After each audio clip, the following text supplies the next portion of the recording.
I felt like there was something strange going on in my house. So I faked a trip to visit my sister. While I was watching the situation from across the street, an elderly neighbor suddenly approached and tapped my shoulder, saying, "Wait until midnight, you'll discover everything." When the clock struck midnight, my breath stopped at what I saw. But let me explain how I got to that point. As a 64-year-old woman, I ended up hiding in my neighbor's house, spying on my own home as if I were a criminal. Because what I discovered that night not only destroyed my trust in my family, but it showed me just how far the people you love can go when greed takes control of their hearts. My name is Eleanor. This house where I've lived for the last 40 years is my sanctuary, my history, my entire life built with effort alongside my late husband.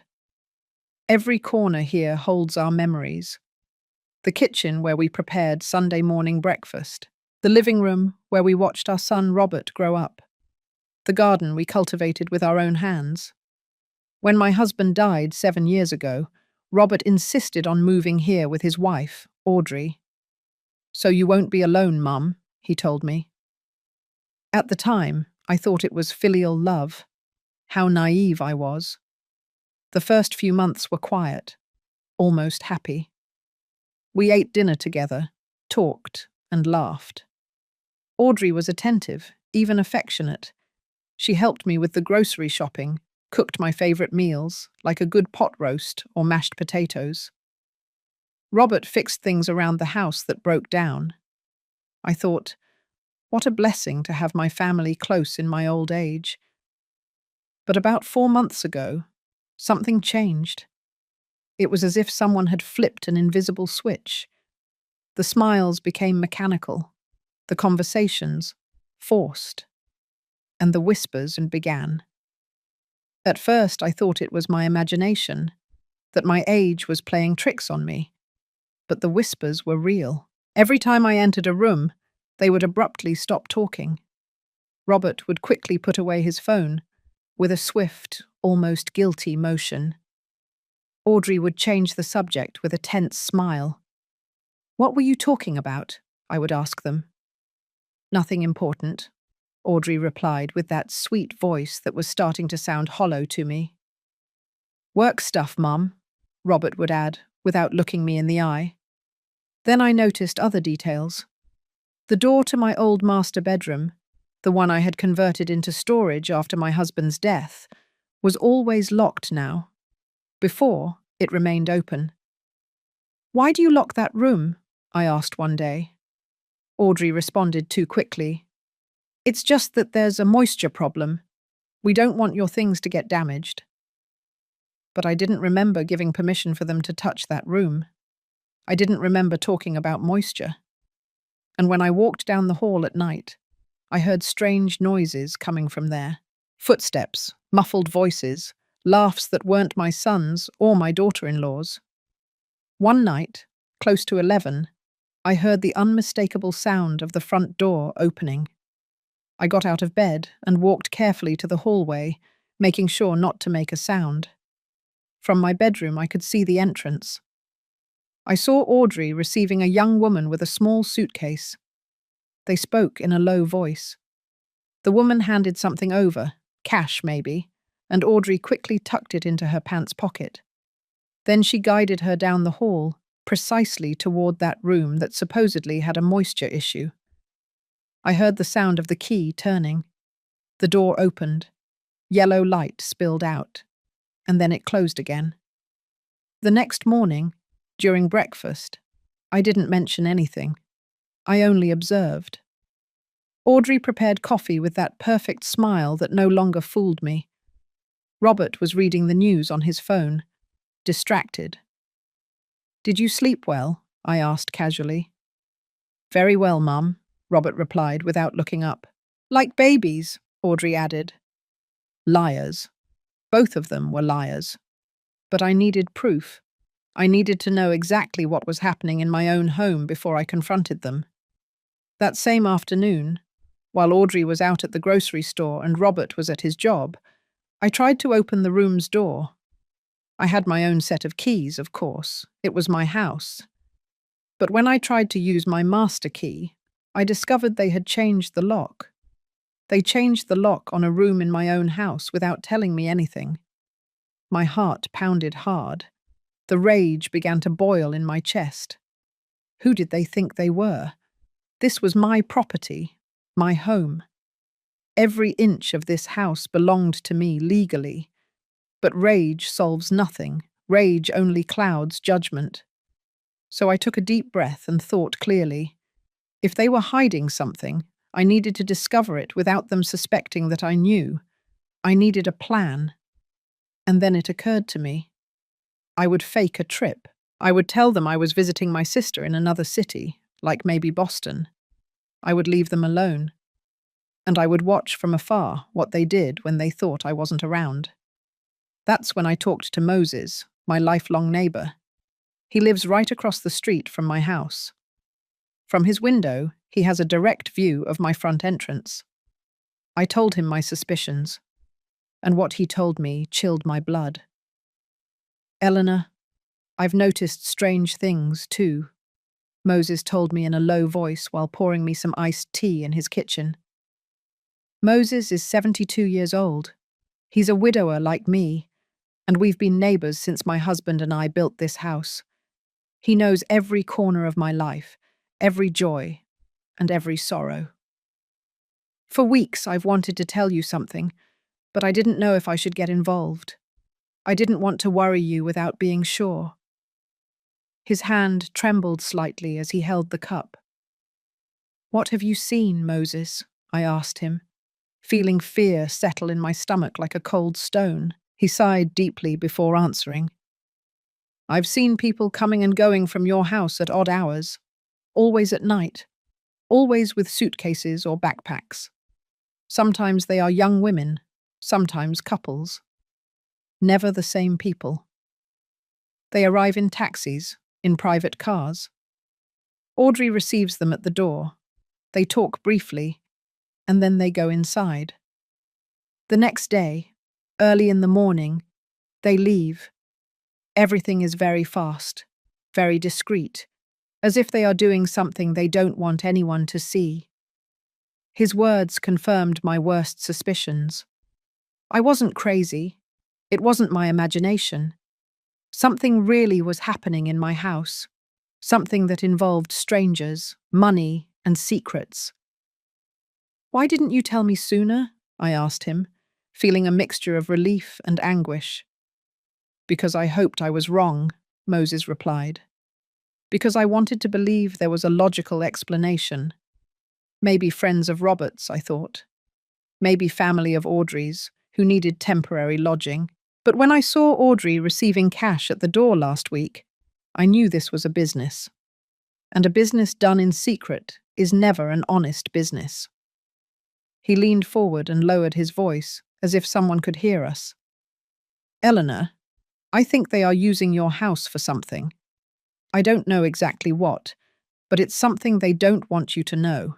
That's why they wait for you to be asleep. That's why they act normal during the day. I then told him my plan. I told him I would fake the trip, that I would make them believe I would be gone for a whole week, and that I needed his help to watch my house from his window. Moses immediately accepted. You can stay here in the guest room, Cha. He offered, and from the upstairs window you can see your entrance and part of your living room perfectly. We'll see everything they do. I felt immense relief. I wasn't alone in this. I had an ally, a witness, someone who could confirm what my eyes saw, so they couldn't later say that I was confused or senile. That same night, I returned to my house and began the performance. During dinner, I casually announced, "Tomorrow I'm traveling to visit my sister for a week. I haven't seen her in months, and she's been insisting a lot." The reaction was immediate. Robert looked up from his plate with bright eyes. Audrey stopped chewing for a second and then smiled. A smile that was too wide, too enthusiastic. That's great. It will do you good to get out a bit, to change the scenery. Right, Robert? My son nodded vigorously. Yes, Mom, you deserve a break. We'll take care of the house. Don't worry about a thing. Don't worry about a thing. Those words resonated in my head with a sinister echo.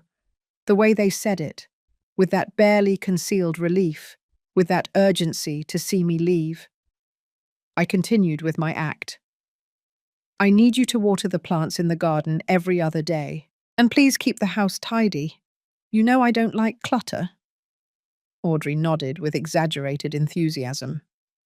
Of course. Everything will be perfect when you return. Enjoy your trip. Perfect. They wanted me to leave. They needed me to leave. That only confirmed they were hiding something big. The next morning, I did the whole show. I took out my old suitcase, the one my husband and I used when we traveled. I filled it with clothes, toiletries, all in their sight. I called my sister loudly on the phone from the living room so they would hear. Yes, sis, I'm heading out there now. I'll get there before lunch. Of course, my sister knew about the plan. I had told her everything. She was worried too and supported me completely. Robert insisted on driving me to the bus station. That's not necessary, son. I can take a cab. But he insisted. He wanted to make sure I was really leaving. At the terminal, he walked me to the platform. He hugged me and said, "Have a good trip, Mum. Call us when you arrive so we know you're okay." I looked him in the eyes, those eyes I had known since he was a baby, and searched for any trace of guilt, of remorse. But I only saw impatience. He wanted me to get on that bus. He wanted to see me leave. "I'll call you, son," I told him, and entered the terminal. But I didn't get on any bus. I waited 20 minutes, enough time for Robert to leave.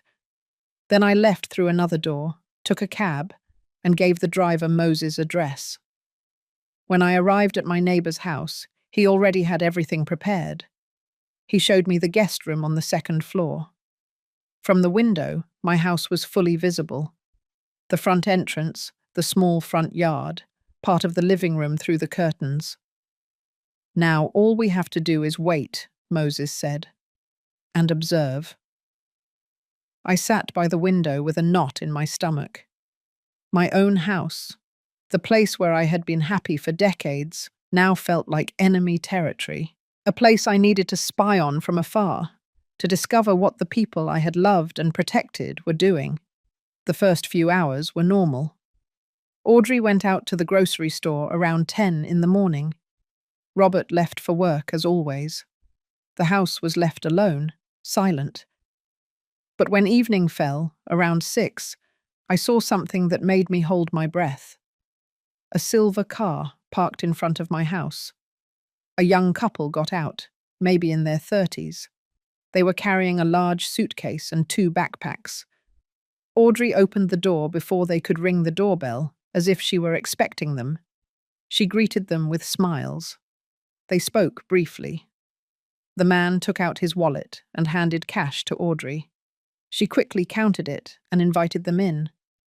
I felt the floor disappear beneath my feet. I had just seen my daughter-in-law receive money from strangers and let them into my house as if it were a hotel. Moses was standing next to me, watching the same scene, his face tense. "Did you see that?" I asked him with a trembling voice, needing confirmation that my eyes weren't deceiving me. "I saw it, Eleanor. I saw everything," he replied grimly. "These aren't just suspicions anymore. It's real. They are using your house to rent rooms without you knowing." Renting rooms. In my house. The house I built with my late husband with years of work and sacrifice. The house where I raised my son. The house full of sacred memories. And they were turning it into a clandestine business behind my back. The rage I felt at that moment was like liquid fire running through my veins. I wanted to cross the street, knock on the door, and confront them in front of those strangers. But Moses put his hand on my shoulder firmly. "Wait, Eleanor. If you go now, we'll only know this. But if we wait, If we watch more, we will discover the whole truth, the complete magnitude of what they are doing. He was right. I took a deep breath, trying to calm the hurricane raging inside my chest. I sat down again by the window, my hands clenched in my lap. Over the next hour, I saw lights turning on in different rooms of my house. The living room, the kitchen, and then I saw light coming from that room. My old master bedroom, the one that supposedly had a moisture problem, the one they kept locked up. Now I understood why. There was no moisture. There were guests. Strange people sleeping in the space where my husband and I had shared 35 years of marriage. Unknown people using the bed where he died in my arms. Unknown people walking on the floor where I had cried over his death for months. Tears began to roll down my cheeks without permission. They weren't tears of sadness. They were tears of fury, of betrayal, of a pain so deep that I felt like I would break in two. How could they? I whispered to myself. How could my own son do this to me? Moses didn't say anything. He just sat beside me in silence, respecting my pain. Outside, the night continued to fall, and my house, my home, was transforming into something unrecognizable before my eyes. Around 9 o'clock that night, Robert arrived from work. I saw him park his car, enter the house with his briefcase, as if it were a normal day. As if he wasn't participating in a monumental betrayal against his own mother.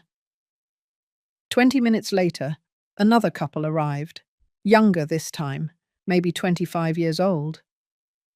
Audrey received them with the same routine, cash, smiles, doors opening. And they entered carrying their suitcases as if they were arriving at any roadside motel. I counted mentally. There were already 2 couples inside my house. 4 strangers occupying my spaces, breathing my air, touching my things. How long do you think they've been doing this? I asked Moses. He thought for a moment before answering. From what I've observed, I would say at least 3 months, maybe 4. It started little by little. At first, it was 1 person every week, then 2. Now I see movement almost every day. 3 or 4 months. All this time, while I lived under the same roof, they were operating this secret business. Every time I went to sleep early, every time I went out to run errands, every time I visited a friend, they took advantage to receive more people, to make more money with my property. I calculated mentally. If each couple paid, say, $50 per night, and they had 2 or 3 couples every night, they were making between $100 and $150 daily. In 1 month, that added up to over $3,000. In 4 months, over $12,000. $12,000 earned illegally using my house, my electricity, my water, my gas. Without paying me a single cent. Without even having the decency to ask me if they could do it. They stole from me. My own son and daughter-in-law were stealing from me in the most vile and calculated way. The night deepened. Around 11, the lights in my house began to turn off one by one. First the living room, then the kitchen. The bedrooms remained lit for a little longer, and then they too went dark. Everything fell silent. I remained sitting by the window, unable to move, unable to fully process the dimension of what I had discovered. Moses brought me a blanket and hot tea. You should rest, Eleanor. Tomorrow there will be more to see. But I couldn't rest. I couldn't close my eyes knowing that strangers were sleeping in my house. I stayed there all night, watching, and my vigil was rewarded. At 6 in the morning, the door to my house opened. The young couple who had arrived first came out with their suitcases. A taxi was waiting for them. They left quickly, discreetly, like ghosts disappearing with the light of day. Half an hour later, the second couple did the same. By 7 in the morning, all the guests were gone. Audrey went out to the front yard with a trash bag, left it in the container, and went back inside. Everything returned to normal, as if nothing had happened, as if my house hadn't been violated all night long. Robert left the house at 8, ready to go to work. He wore his grey suit, carried his briefcase, walked with that straight posture I had taught him since he was a child. He looked like a respectable, hard-working, honest man. But I knew the truth now. I knew that behind that facade of a responsible son hid a man capable of betraying his own mother for money. A man who could look me in the eye during breakfast after having filled my house with strangers all night. During the day, I watched Audrey moving around the house. I saw her changing sheets, cleaning rooms, preparing everything for the next guests. She worked efficiently with practice. This wasn't something new for her. She had an established routine. Every move was calculated, professional. She was the brains of this operation. I was sure. Robert may have agreed. Maybe he collaborated. But Audrey was the one running everything. I could see it in the way she managed the business, in how she organized every detail. When evening fell on the second day, more guests arrived.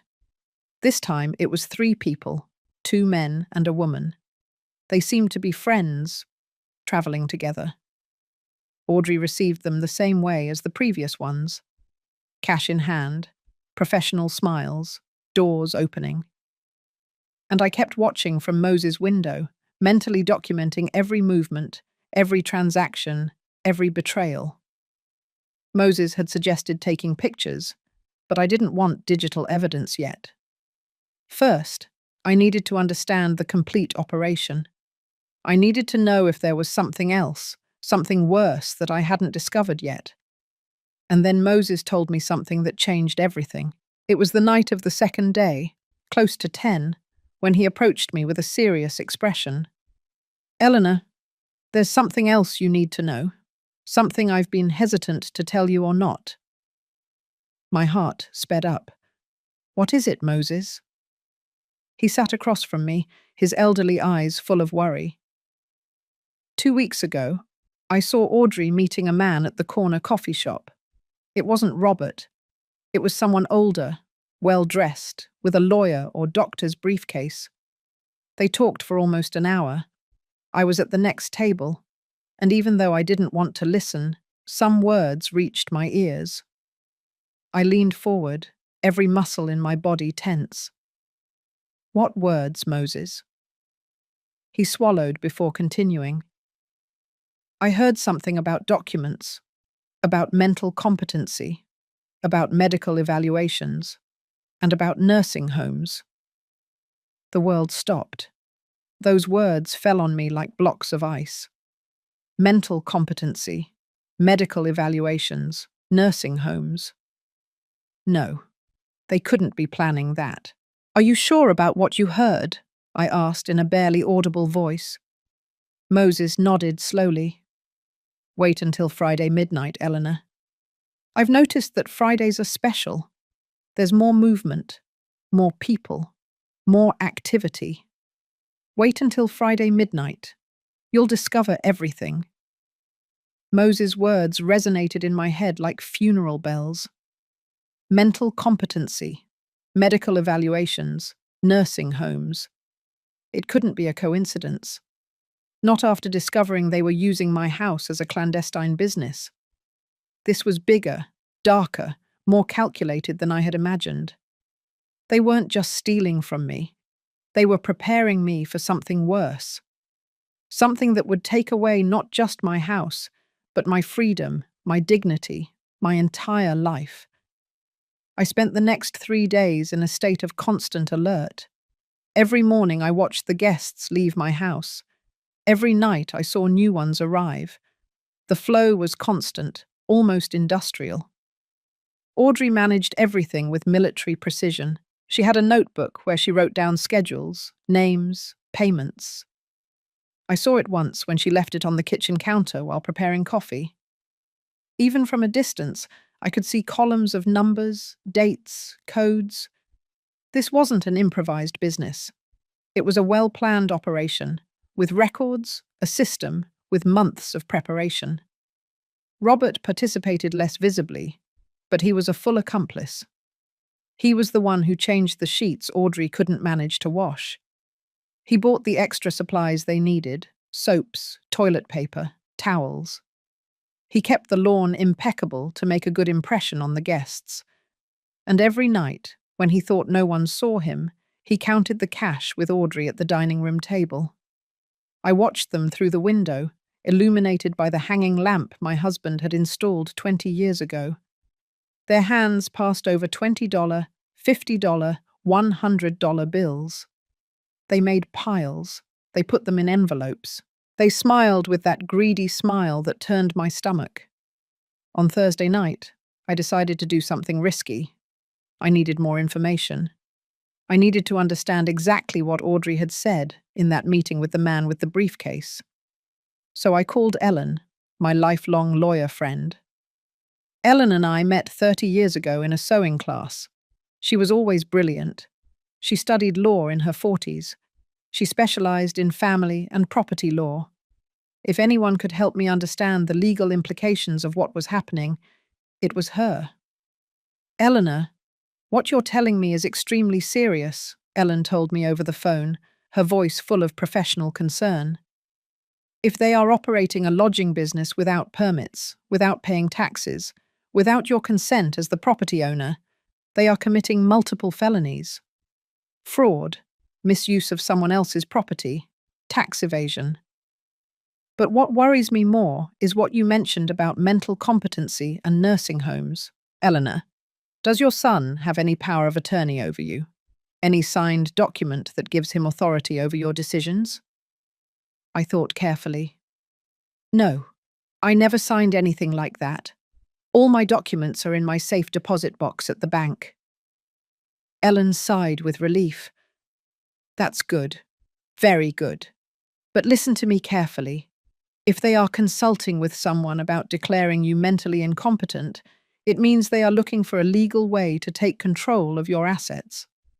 The process is complex and requires real medical evaluations, psychological tests, court appearances before a judge. They can't simply declare you incompetent just because. But if they have a corrupt doctor willing to falsify evaluations, if they have an unscrupulous lawyer who knows the legal loopholes, they could try it. And if they succeed, Eleanor, they can commit you to a nursing home against your will and take your house legally." Terror seized me. "What can I do, Ellen?" She thought for a moment. "First, you need solid evidence of everything they are doing: photos, videos, testimonies. Second, you need to protect your legal documents. Make sure they can't access anything. Third, as soon as you have enough evidence, we file a formal complaint. I'll take care of the entire legal process. But Eleanor, you must be very careful. If they suspect you know anything, they could accelerate their plans. They could try something drastic." Her words chilled my blood. "Something like what?" Ellen paused for a second before answering. "Like drugging you so you appear confused in front of a doctor. Like creating situations where you seem unstable. Like fabricating evidence that you can't take care of yourself. I've seen cases like this, Eleanor, and they are more common than people think." I hung up the phone with trembling hands. Now I understood the magnitude of the danger. I wasn't just being stolen from. I was being prepared for a fate worse than death. Losing my autonomy, my home, my identity. Being declared incompetent, being locked up in a nursing home while my son and daughter-in-law kept everything I had built. And all under the guise of legality, with documents signed by doctors and lawyers, with a judge who would never know the truth. Friday arrived, the day Moses had marked as special. From early on, I noticed a difference in the atmosphere. Audrey was more active than usual. She cleaned the entire house, changed sheets in all the rooms, bought fresh flowers, and put them in vases all over the living room. It was as if she were preparing for something important. Robert arrived home from work earlier than other days. By 6 in the evening, he was already home, helping Audrey with the final preparations.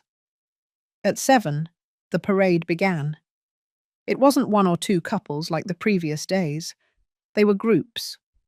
The first to arrive were 4 people, 2 young couples who seemed to be on vacation. They wore cameras around their necks and were speaking English. Audrey received them with an impeccable professional smile. She showed them the rooms. She took the payment. 30 minutes later, another group arrived, 3 middle-aged women with large suitcases. Then an older couple, maybe in their 60s. Then 2 single men who seemed to be on a business trip. I counted mentally. There were 11 people inside my house. 11 strangers occupying every available corner. The living room had become a common area. I watched through the windows as the guests mingled, talked, some preparing food in my kitchen. Audrey and Robert acted like hotel hosts, smiling, offering extra towels, recommending tourist spots in New York City. My house had transformed into a completely functional hostel. And I, the legal owner, was hidden, watching from the neighbor's house like a refugee in my own neighborhood. "I've never seen so many," Moses murmured next to me. "This is different. It's like a special night." He was right. Friday was the busiest day, probably because tourists arrived to spend the weekend. Audrey and Robert took full advantage. I calculated quickly. If each person paid $30 per night, they were earning over $300 just tonight. In a full weekend, almost $1,000. And they did this every week. The hours passed slowly. I watched the guests eat dinner, talk. Some went out to walk around the neighborhood and returned. At 10 o'clock at night, the lights began to turn off gradually. The guests retired to their rooms. Audrey and Robert cleaned the kitchen and the living room. Then they too went to sleep. The house fell silent. But Moses had told me to wait until midnight. That at midnight, I would discover everything. So I waited, every nerve in my body tense, my heart beating so loudly I could hear it in my ears. Moses' wall clock marked the passing of time with a constant, almost hypnotic tick-tock. 11:30, 11:40, 11:50. Every minute felt like an eternity. Moses had fallen asleep on the couch, exhausted after days of vigil with me. But I was completely awake, my eyes fixed on my house, waiting for that something Moses had seen before, that something that would reveal the whole truth. And then, when the clock struck 12 midnight, my breath stopped. The side door of my house, the one that leads to the backyard and that we almost never use, opened slowly. A figure came out. It was Audrey, but she wasn't alone. Behind her came out a man I didn't know, a tall man, about 50 years old, dressed in dark clothing. He was carrying a briefcase in his hand. The same type of briefcase Moses had described when he saw Audrey at the coffee shop. My heart started racing. What was happening? Why was Audrey meeting this man at midnight? Why were they leaving through the back door like thieves? They walked toward the back of the yard, where the old shed my husband used as a workshop is. Audrey took out a key, opened the padlock, and both entered the shed. The light turned on inside. Through the shed's small window, I could see shadows moving. They were talking. They were gesturing. Audrey took something out of her purse, papers maybe. The man checked them with a small flashlight. Then he took something out of his briefcase. More papers. A thick folder. Audrey took them, reviewed them page by page. She nodded her head. They seemed to be reaching some kind of agreement. The meeting lasted almost 20 minutes. Finally, the man put everything back in his briefcase. Audrey turned off the shed light. They came out. But instead of returning to the house, they walked toward the back fence. There's a small door there that leads to the back alley. Audrey opened it. The man left through there and disappeared into the darkness. Audrey closed the door, secured the padlock, and returned to the house through the side door. Everything had lasted less than half an hour, silent, secret, invisible to anyone who wasn't specifically watching. I woke Moses up urgently. I saw him. I saw everything. Audrey met a man at midnight in the shed. Moses got up immediately, still half asleep but alert. "The man with the briefcase?" he asked. "Yes, it has to be the same one. They reviewed papers, documents. They are planning something, Moses. Something big." My neighbor rubbed his eyes and looked at his watch. "It's late, or early, depending on how you look at it. It's 0 hours 30 minutes. But now we know that there's someone else involved. Someone who works in the dark, in secret. This is worse than we thought." I couldn't sleep the rest of the night. I stayed sitting by the window, watching my house as if it were an enemy building. At dawn on Saturday, the guests began to leave. Some left early, others stayed to enjoy the full weekend. Audrey prepared breakfast for those who remained, acting like the perfect hostess. Coffee, toast, fruit. Everything served with smiles and kindness. No one would have imagined that hours earlier she had been in a clandestine night meeting with a stranger. Robert left the house around 9 in the morning. I saw him get into his car and drive away. Audrey stayed alone with the remaining guests. This was my opportunity.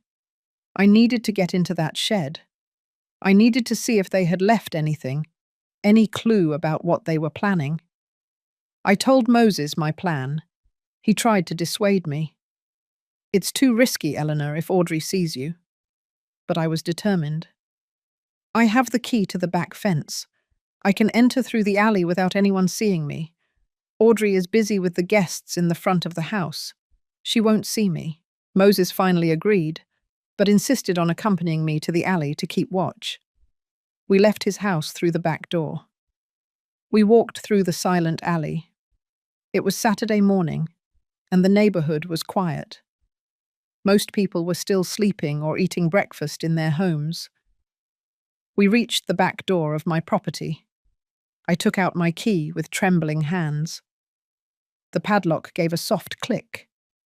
I entered my own backyard like an intruder, my heart pounding against my ribs. The shed was about 20 yards from the door. I walked crouched low, hiding behind the bushes I myself had planted years ago. Every step seemed too loud, every breath too strong. Finally, I reached the shed. The door had a simple padlock, one I knew well. It was the same padlock my husband had used for years. I searched for the right key. My fingers clumsily tried 3 different keys before finding the correct one. The padlock opened. I entered the shed and closed the door behind me. Sunlight filtered through the small, dirty window, creating dusty rays in the air. The place smelled of old wood and moisture. Rusty tools hung from the walls, boxes stacked in the corners. Everything looked normal, intact. But then I saw something out of place. On my husband's old workbench, there was a metal box. It wasn't ours. I had never seen it before. It was grey, modern, with a digital lock. I approached slowly. The box was closed, but not locked. Just a simple latch that opened by pressing 2 side buttons. I tried it. Click. The box opened. And what I saw inside took my breath away. There were stacks of cash, American dollars in denominations of 20, 50, and 100. I counted quickly. There had to be at least $10,000 there, maybe more. All the money they had earned with their illegal business for months. But that wasn't the worst part. Beneath the money were documents, I took them out carefully and began to read them.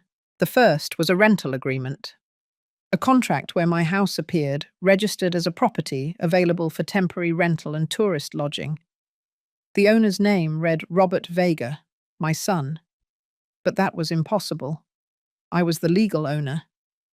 My name was on the deeds. How could he sign a contract as if he were the owner? I kept reading. There was a footnote, in small print. Legal owner in process of transfer. Documentation pending judicial procedure. I felt the floor moving beneath my feet. Transfer. Judicial procedure. They weren't just using my house illegally, they were trying to steal it from me legally. The next document confirmed my worst fears. It was a psychological evaluation form, an official medical form with a private clinic's letterhead. And there, in the patient section, was my full name, Eleanor Cristina Vega de Herrera. The evaluation date was scheduled for 2 weeks in the future. The reason for consultation read, Evaluation of mental competency and autonomy for decision-making. Family request due to concern about progressive cognitive decline. Progressive cognitive decline. They were painting me as a senile old woman, as someone who couldn't take care of herself, as someone who needed to be protected from her own decisions. And it was all a lie. I was perfectly fine. My mind was clear. My health was good for my 64 years. But they were going to fabricate a different story. With this doctor, with this false evaluation, with this judicial process they were already preparing. There were more documents. One was a quote from a private nursing home. Golden Hope Residence, specialized care for older adults. The price was $3,000 monthly. There were yellow highlighter marks on the section that read, Private rooms with 24-hour security. Special program for patients with dementia and cognitive decline. They were looking for a prison for me. An expensive and legal prison where they would lock me up while they enjoyed my house and my money. The last document was the most chilling. It was a broad power of attorney, a legal document that would give Robert total control over all my properties, bank accounts, and medical decisions. It was prepared, printed, ready to be signed. Only my signature was missing. And next to the document was a handwritten note in Audrey's handwriting. Dr. Lisandro confirms he can administer a mild sedative during the appointment. Signature will be obtained during a state of induced confusion. Witnesses already coordinated. Additional cost, $5,000. My hands were shaking so much I almost dropped the papers. They were going to drug me. They were going to take me to a corrupt doctor, give me some medication that would confuse me, and make me sign that power of attorney without understanding what I was doing, with paid witnesses who would say that I was in full control of my faculties. Everything legal on paper, everything false in reality. And once they had that power of attorney, they could do whatever they wanted with me. Sell my house, empty my accounts, lock me up in that nursing home. And I would have no way to defend myself because legally I would no longer have control over anything. I heard voices outside. I froze. It was Audrey talking to someone. One of the guests, probably. They were close. Too close. I quickly took out my phone and took pictures of all the documents. Every page, every note, every detail. My hands trembled so much that some photos came out blurry, but I managed to capture the evidence. Then I put everything back in the box exactly as I had found it. I closed the box. I closed the shed. And I ran, crouched low, back to the back door. Moses was waiting for me in the alley with an expression of anguish. I thought they had discovered you. You were in there almost 20 minutes. I couldn't speak. I only showed him my phone with the photos. He looked at the screen, swiped image after image, and his face grew paler and paler. My God, Eleanor, this is a complete criminal scheme. They aren't just stealing from you, they are systematically destroying you. I nodded, tears I could no longer hold back rolling down my cheeks. I need to call Ellen. I need to do something now. I can't wait any longer. We returned to Moses' house. With trembling hands, I dialed my lawyer friend's number. It was early Saturday, but Ellen answered on the third ring. Eleanor, what happened? I told her everything. The photos, the documents, the complete plan. Ellen remained silent for a long moment after I finished. Then she spoke with a professional, controlled voice, but full of contained fury.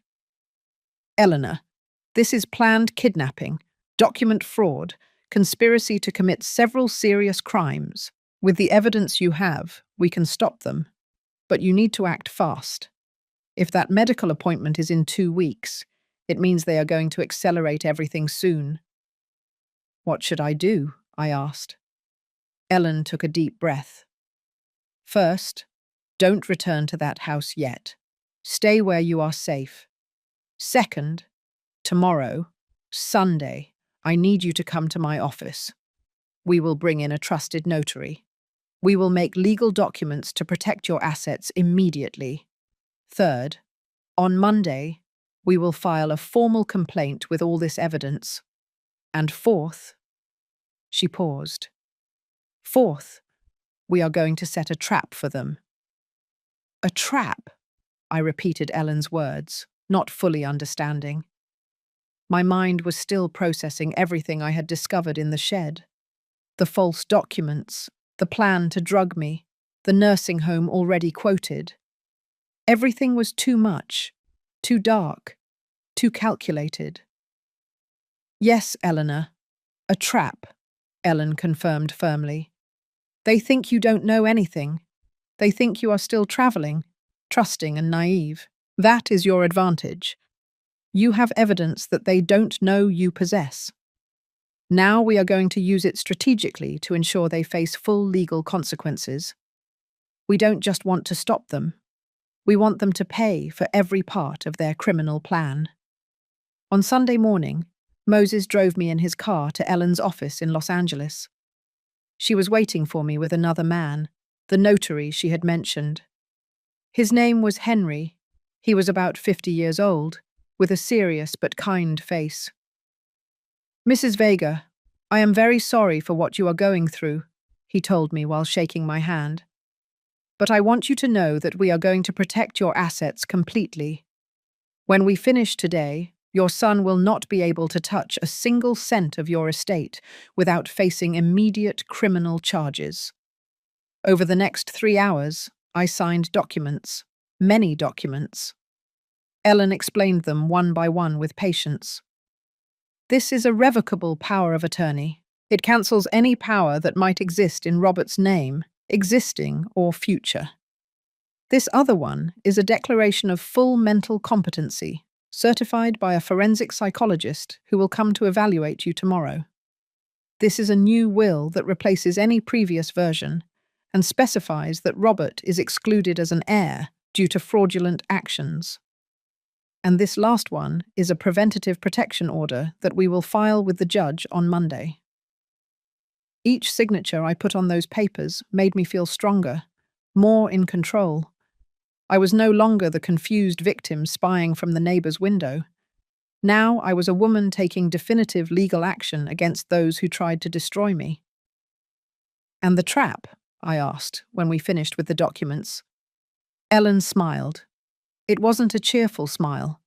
It was the smile of a strategist preparing the final move in a game of chess. The trap requires your acting. Eleanor, you need to go home. My heart leapt. Go home? Now? Ellen shook her head. Not today. Tomorrow night. You will return as if nothing had happened. As if you had really been traveling all week.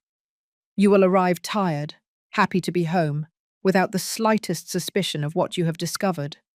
And for the next few days, you will act completely normal. Meanwhile, we will be working behind the scenes. Henry leaned forward and added, We will also contact the municipal authorities. A housing inspector will make a surprise visit to your house. If they find an illegal lodging operation, they can shut down the business immediately and apply severe fines. But there's more, Ellen continued. I've been investigating Dr. Lissandro, the doctor mentioned in those notes. He has a questionable history. He has already been investigated twice by the medical board for unethical practices. With your complaint and the photographic evidence, we can initiate a formal investigation against him too. If they discover he was willing to drug patients to obtain fraudulent signatures, he will lose his medical license and face criminal charges. The magnitude of the plan began to take shape in my mind. It wasn't just about stopping Robert and Audrey. It was about dismantling the entire network they had built. The corrupt doctor, the false witnesses, the illegal lodging business, everything. How long will all this take? I asked. Ellen looked at Henry before answering. The inspector can go this week, probably Wednesday or Thursday. The investigation of the doctor will take longer, but with your formal complaint on Monday, the process will begin immediately. And as for Robert and Audrey, she made a dramatic pause. The final confrontation will be when they least expect it, when they believe everything is going according to their plan. I spent the rest of Sunday at Moses' house, mentally rehearsing how I would act when I returned. I had to be convincing. I couldn't show anger, suspicion, or fear. I had to be the trusting mother returning happily from visiting her sister. The naive mother-in-law who knows nothing about what is happening in her own house. It was ironic. They had been acting in front of me for months. Now it was my turn to act in front of them. On Monday night, with a suitcase in hand and my heart beating like a war drum, I walked toward my house. Moses had driven me to the corner, but I walked the rest of the way so it would look like I arrived by taxi. I rang the doorbell. I heard hurried footsteps inside. The door opened. Robert was there with a surprised expression. "Mum, we weren't expecting you until tomorrow." I smiled with the warmth a mother reserves for her son, although inside my heart was breaking. I decided to come back a day early. I missed my house. Audrey appeared behind Robert. Her smile was perfect. Too perfect. "Welcome back. How was the trip?" I entered my house feeling like I was entering enemy territory. Everything looked normal, clean, tidy. No trace of the 11 guests who had occupied these spaces just 2 nights ago.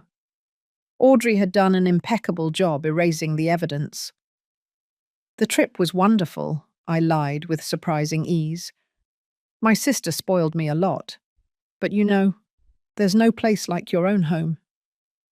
They took my suitcase to my room. They prepared tea. They sat with me in the living room, asking for details of the invented trip. I responded with stories I had prepared, adding convincing details about restaurants my sister and I supposedly visited, about walks we took, about conversations we had.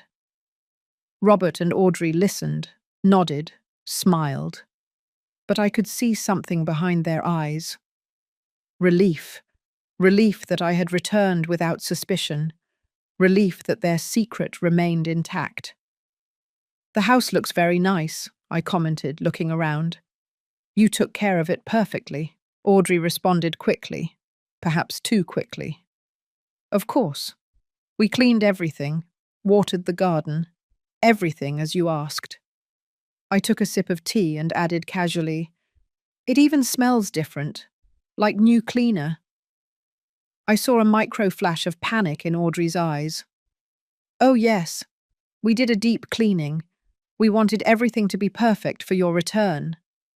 Liar. She had cleaned to erase the traces of dozens of strangers who had occupied my home. That night I slept in my own bed for the first time in a week, but I didn't really sleep. I stayed awake, listening. Around 11, I heard muffled voices coming from Robert and Audrey's room. They were talking in urgent whispers. I got up silently and walked barefoot to their door. It was slightly ajar. I pressed my ear against the crack. "Do you think she suspects anything?" Robert asked in a tense voice. "No, she doesn't suspect anything," Audrey replied confidently. "She's the same as always. Gullible. Trusting. The plan is still on." "And Dr. Lissandro?" Robert asked. "Everything is already coordinated," Audrey confirmed. "The appointment is next Friday.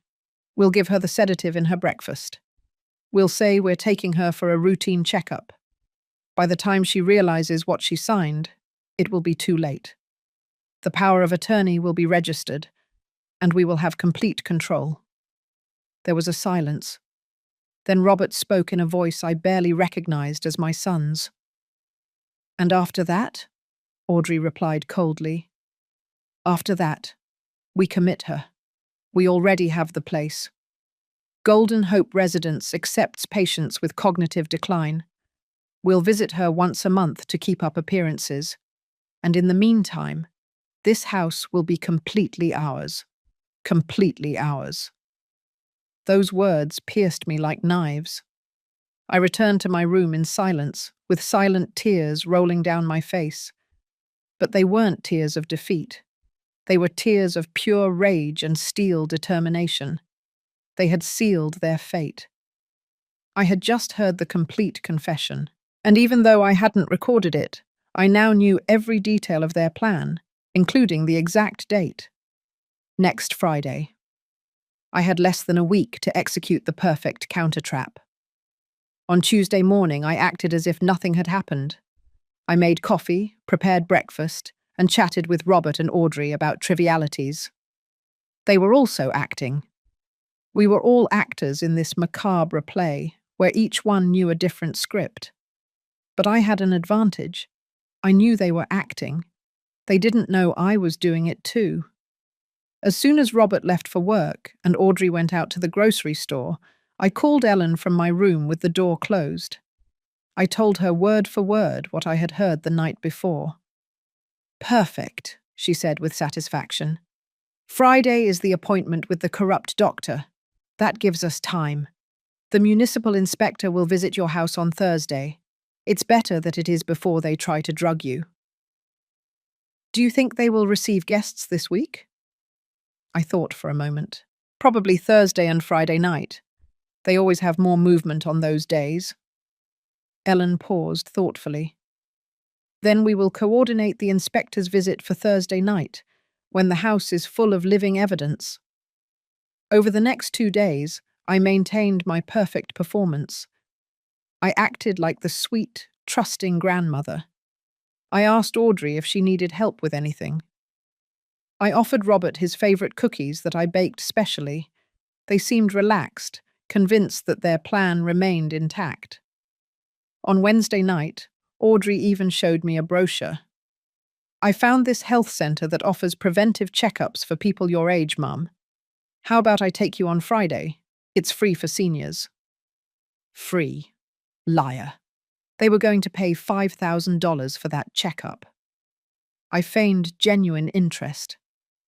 "A checkup? Well, that wouldn't be bad. I haven't been to the doctor in a while." Audrey smiled with relief. "Excellent. I've already made the appointment for 10 in the morning on Friday. I'll go with you." I nodded sweetly while inside my blood was boiling. She was closing the trap without knowing that I had already closed a bigger trap around her. On Thursday afternoon, while Audrey and Robert were preparing the house for the night's guests, my phone vibrated. It was a message from Ellen. "Inspector confirmed for 9 o'clock at night. Police will be on standby nearby. Stay in your room when he arrives. We'll take care of everything." My heart started beating faster. Tonight. Tonight their world would begin to crumble. As expected, the guests began to arrive around 7 o'clock that night. First, a young couple with large backpacks, then 3 women who seemed to be on a girls' trip, then a lone businessman with a briefcase and small suitcase. By 8:30, there were 7 strangers also occupying my house.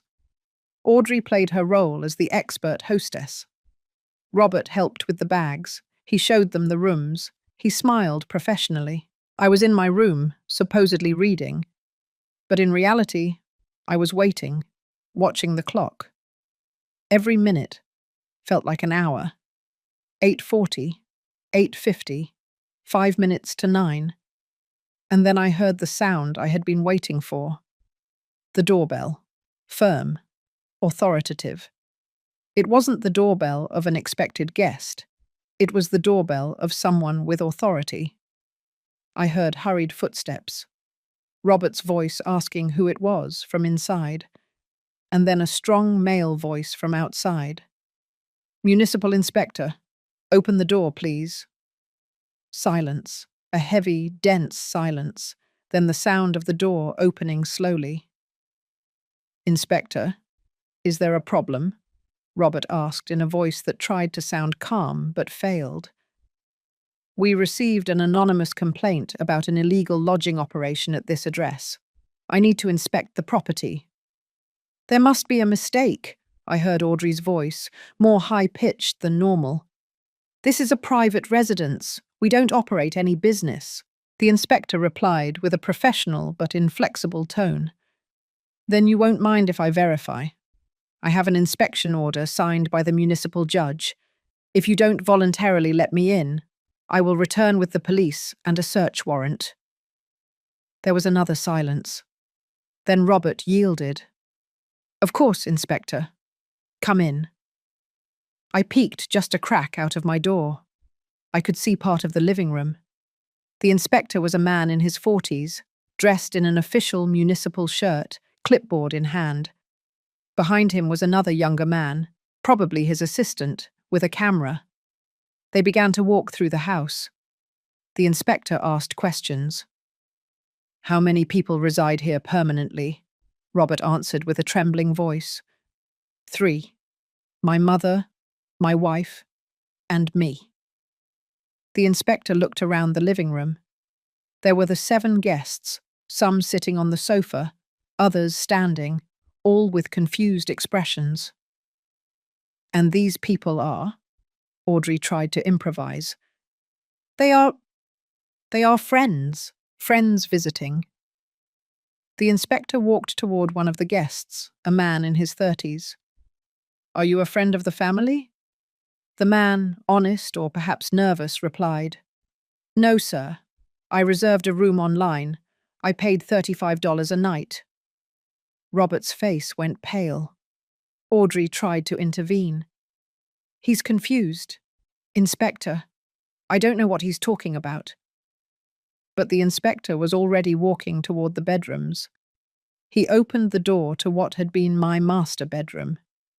Inside were the 3 women with their suitcases open, clothes on the bed, toiletries in the private bathroom. "And these ladies are friends too?" Audrey's silence was answer enough.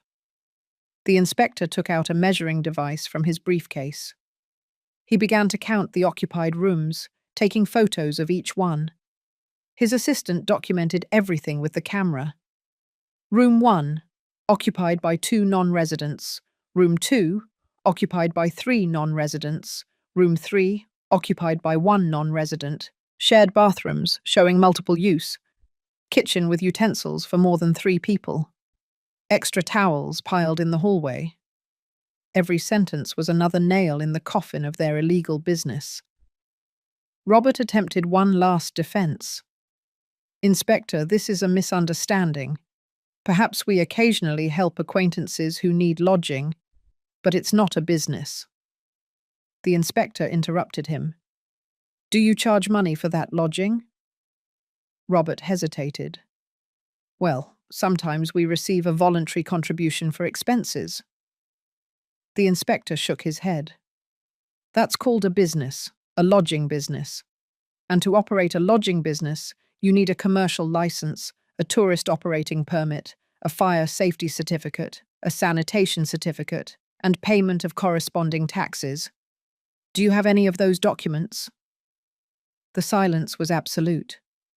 Audrey and Robert looked at each other, defeated. They knew they had nothing. The inspector continued. According to the municipal code, operating a commercial lodging business without permits constitutes a serious violation. The fine is $10,000. Furthermore, I must inform you that the tax authorities will be notified about undeclared income. And since this property is registered in the name of... He looked at his papers.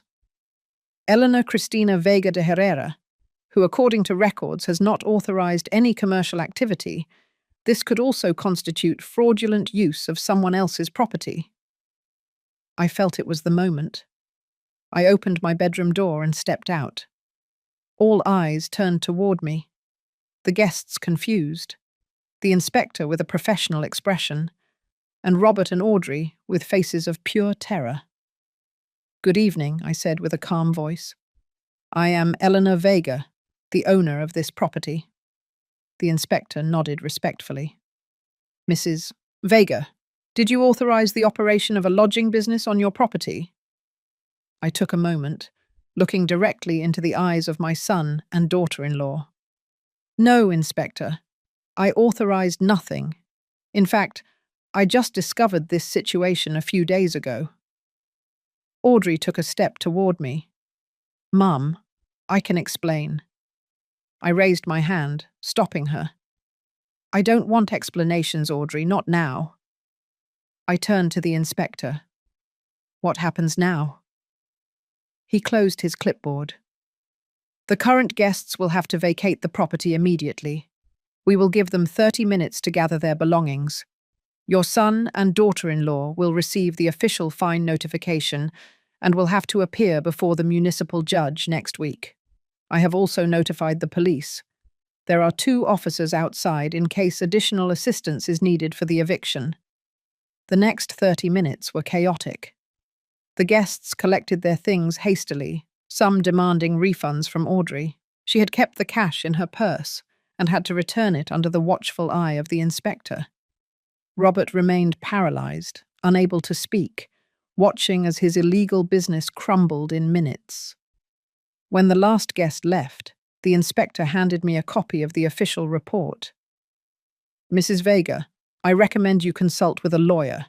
You have the right to sue for damages." "I already have a lawyer, Inspector. Thank you for your work tonight." When the inspector and his assistant left, the house fell into a deathly silence. The 3 of us remained in the living room. I was standing by the window. Robert was sitting on the sofa with his head in his hands. Audrey was standing near the door, arms crossed, with the expression of a cornered animal. It was she who spoke first. Her voice was no longer sweet or calculating. It was desperate. "Mum, I know this looks bad, but we had our reasons. The house expenses are high. We have debts." I turned to her slowly. "Reasons? Debts? And that was sufficient justification to turn my home into an illegal business without my consent?" Audrey took a step toward me. "We were going to tell you eventually. We just wanted to save up first, to have some money before—" "Before what?" I interrupted with a cutting voice. "Before drugging me and making me sign a fraudulent power of attorney?" The silence that followed was deafening. Audrey turned pale. Robert raised his head abruptly, his eyes full of shock. "How?" Robert started to say, but his voice broke. "How do I know?" I completed the question for him. "Because I was never traveling, Robert. I was here, watching, discovering every detail of your vile and calculated plan." I walked to the center of the living room, looking at both of them with an intensity that made them step back. "I know about the illegal lodging business. I know about the cash hidden in the shed. I know about Dr. Lisandro. I know about the Friday appointment where you planned to sedate me. I know about the power of attorney you wanted to make me sign.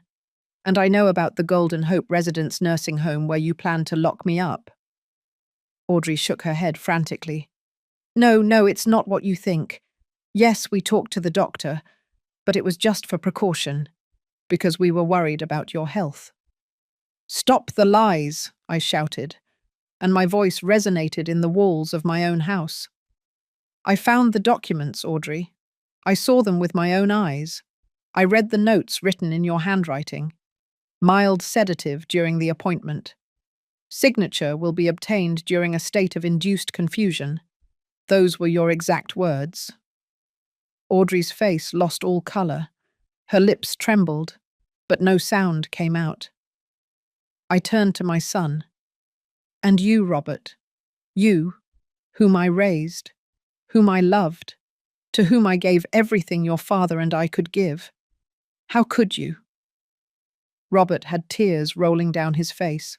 Mum, we... The economic situation was desperate. We had $30,000 of debt. The bank was going to foreclose on our old apartment. Audrey said if we could get money fast. And your solution was to betray me, I interrupted him.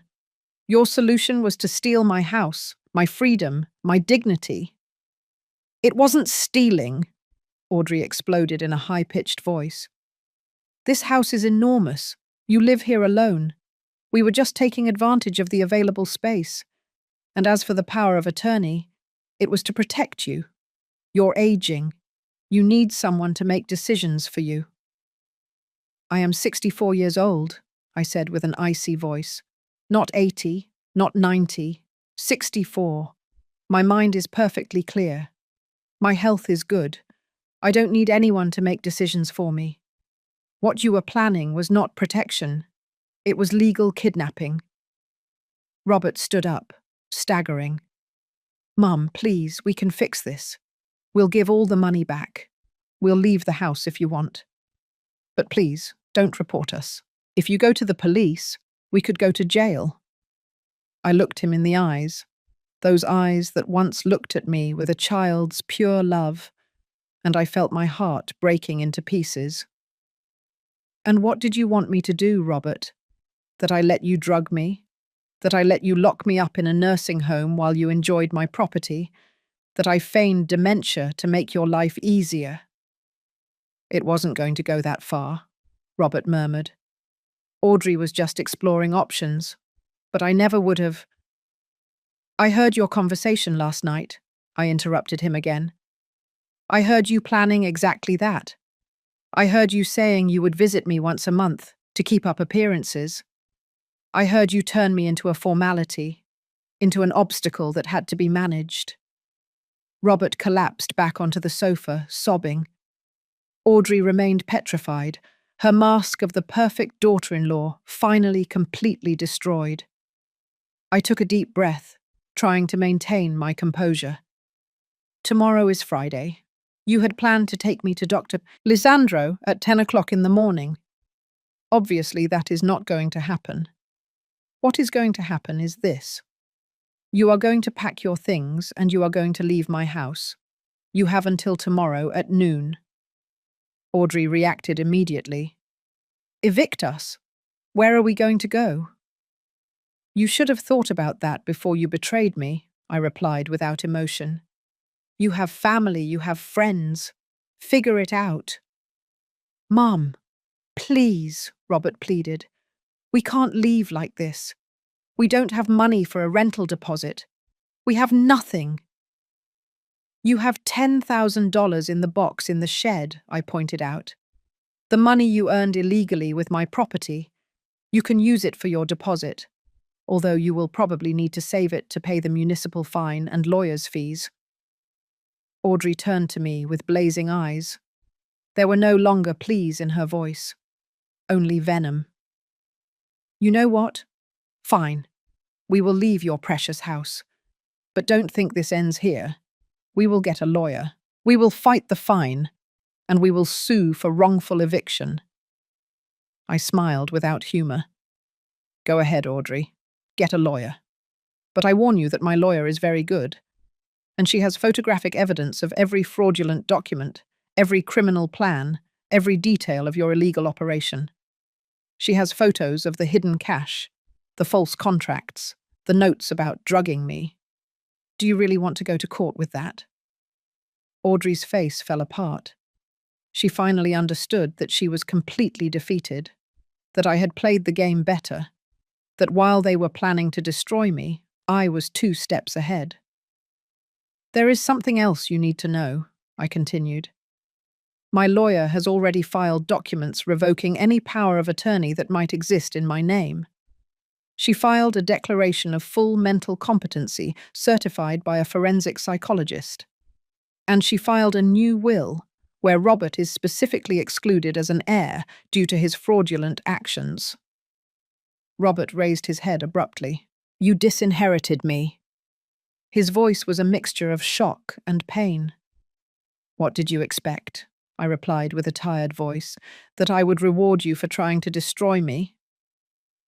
The rest of the night was tense and silent.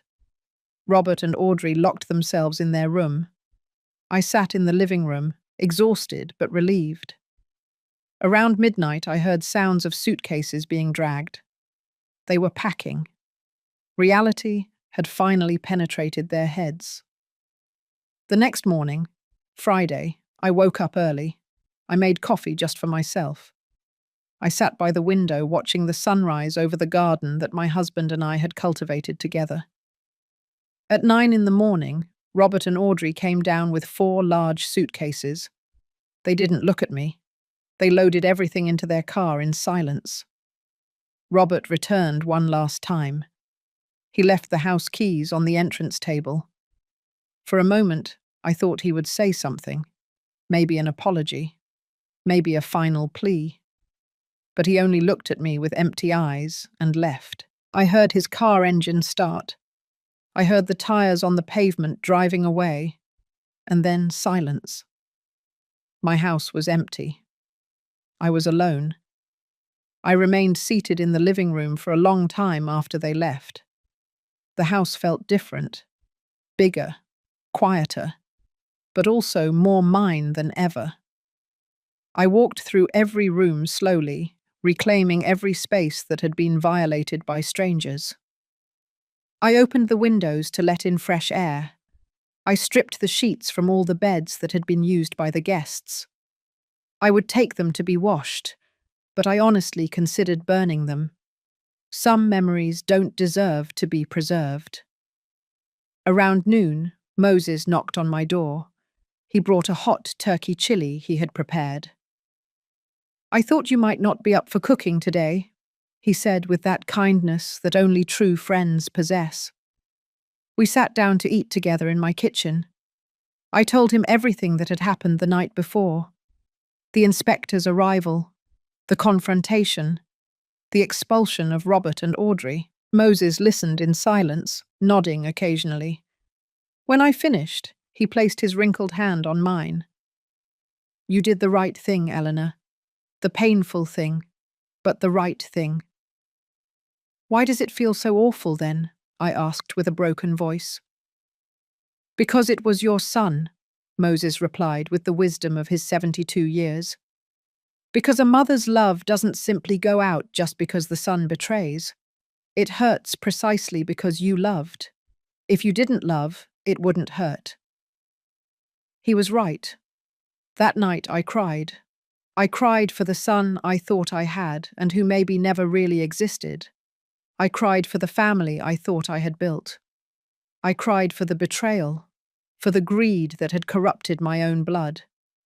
But I also cried out of relief, because I had survived, because I had won, because I was still the owner of my life, my mind, and my home. The following Monday, Ellen called me with news. Eleanor, the complaint against Dr. Lisandro has been accepted. The medical board initiated a formal investigation. I also contacted the district attorney with all the evidence of conspiracy to commit fraud. They are considering filing criminal charges against Audrey and Robert. I felt a knot in my stomach. Criminal charges. Jail. Ellen paused. It's possible. Planned fraud. Conspiracy to deprive an elder of their freedom. Falsification of documents. The charges are serious. But Eleanor, you have the final say. If you don't want to proceed with the criminal case, we can limit ourselves to the civil one. I thought for a long time. Part of me wanted them to pay completely for what they tried to do to me. But another part, that part that was still a mother, couldn't bear the thought of my son in jail. Ellen, proceed with everything related to Dr. Lissandro. That man deserves to lose his license. But with Robert and Audrey, give me time to think. Ellen understood. You have a month before the window to file criminal charges closes. Think about it carefully. 2 weeks later, I received a letter. It was from Robert. The envelope was crumpled, as if it had been written and rewritten several times. With trembling hands, I opened it. The handwriting was my son's, but the words were those of a broken man. Mum, I know I don't deserve your forgiveness. I know what I did was unforgivable. I have no excuses. Greed blinded me. Audrey convinced me it was the only solution to our problems. But I was weak. I allowed it to happen. I participated. And now I live every day with the burden of knowing that I betrayed the person who loved me most in this world. The letter continued. We broke up, Audrey and I. I couldn't stay with someone capable of planning something so vile. I moved alone into a small apartment. I lost my job when the scandal became public. I'm working construction now, paying off the debts little by little. I'm not writing to ask for forgiveness. I don't deserve it. I just wanted you to know that I'm sorry, that if I could go back in time, I would change everything, that the memory of what I did to you haunts me every night. The letter ended simply. I loved you. I love you. And I regret having lost you, your son who no longer deserves to be called that. Robert. I cried as I read those words. Part of me wanted to tear up the letter and forget. But another part, that maternal part Moses had mentioned, felt my son's pain. It didn't justify his actions. It would never justify them. But it was real pain, real repentance. Or at least I wanted to believe it was. I put the letter in a drawer. I wasn't ready to answer. Maybe I never would be. But I couldn't throw it away either. A month later, I had to make the decision about the criminal charges. I sat down with Ellen in her office. If I proceed with the charges, what would happen? I asked. She was honest with me. Probably 2 to 5 years in jail for both of them. Audrey more time because she was the main architect of the plan. Robert perhaps less if he cooperates. They would have permanent criminal records. Difficulty finding work in the future. Basically, their lives would be marked forever. I took a deep breath.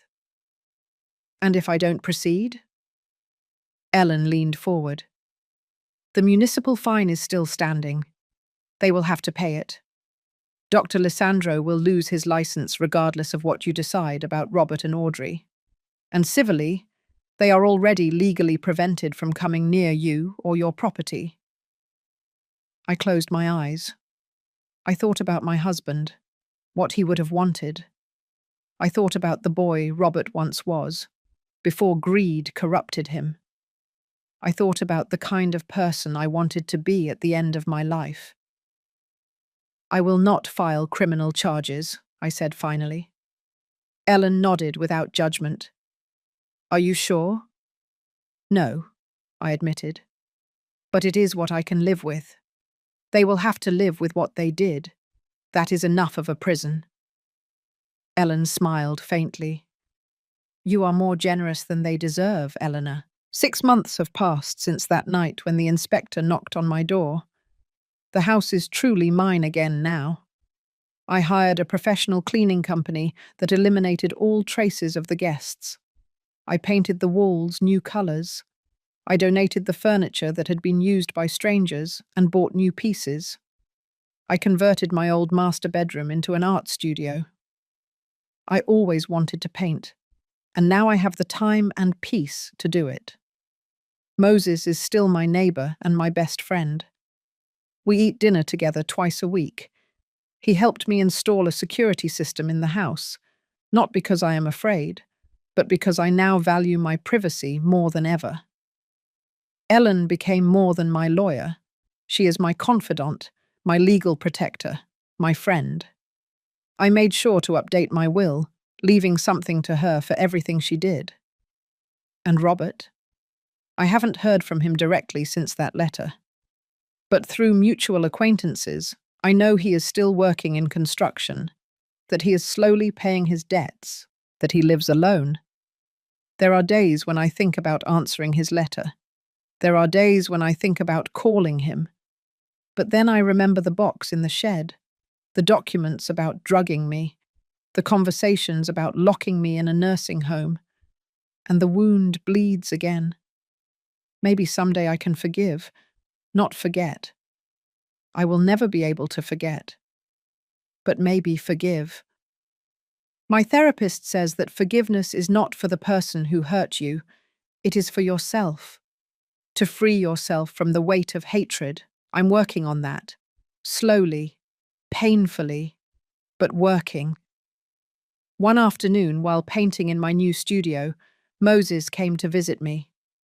He stood looking at my work in progress. A garden full of flowers of all colors except cold tones. "It's beautiful," he commented. "Thank you," I replied. "It's my way of healing. Each brushstroke is a piece of my life that I reclaim." He smiled. "You know what? You survived something that would have destroyed many people. You are stronger than you think, Eleanor." That night, as I prepared for sleep in my quiet but safe house, I thought about everything that had happened. The fake trip, the nights spying from Moses' window, the shed and its secrets, the midnight when my breath stopped at seeing the complete truth, the confrontation, the victory, the pain, the loneliness that came after. I looked at myself in the mirror. I saw a 64-year-old woman with more wrinkles than before, with sadder but also wiser eyes. I saw a survivor. I saw someone who had been betrayed by the one she loved most and yet was still standing. I realized that night that love can be the perfect disguise for a trap, I whispered to my reflection. But I also learned that self-love is the strongest shield against any betrayal. I turned off the light and lay down in my bed, in my house, under my roof. Alone, yes. Hurt, of course. But free. Owner of my destiny. And that, after everything I had lived through, was enough.